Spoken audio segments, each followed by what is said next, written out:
মনুল ভাই, এই মনুল ভাই, মনুল ভাই। কে কে তুমি? তোমার কণ্ঠটা যেন চেনা চেনা লাগতেছে। তুমি কে?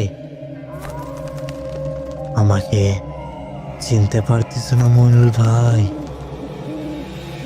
কণ্ঠটা চেনা চেনা লাগতেছে। কে ওটা আমি বুঝতে পারি না।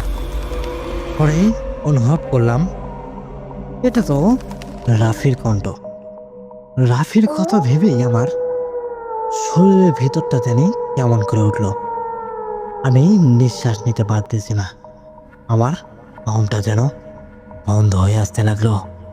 রাফির কথা মনে হতেই আমার শরীরের ভিতরে অন্য একটা অনুভূতি হলো। তাই রাফি কেমন করে মারা গিয়েছে বিষয়টা জানা আমার খুবই আগ্রহ জাগলো। হয়তো আপনারাও শুনতে চাচ্ছেন রাফি কেমন করে মারা গিয়েছে। হ্যাঁ, পরবর্তী এপিসোডে আমি অবশ্যই বলবো আপনাদেরকে। প্রথম এপিসোডটি আপনারা কেউ মিস করবেন না।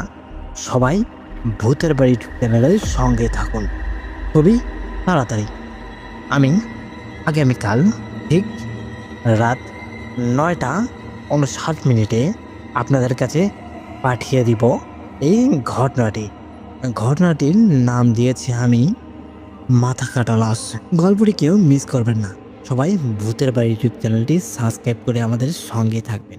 আগামীকাল রবিবার ঠিক রাত 9টা 59 মিনিটে আমাদের এই ভিডিওটি আমাদের ইউটিউব চ্যানেলে আপলোড হবে। আপনারা সবাই ভূতের বাড়ি ইউটিউব চ্যানেলের সঙ্গে থাকবেন। আল্লাহ হাফেজ।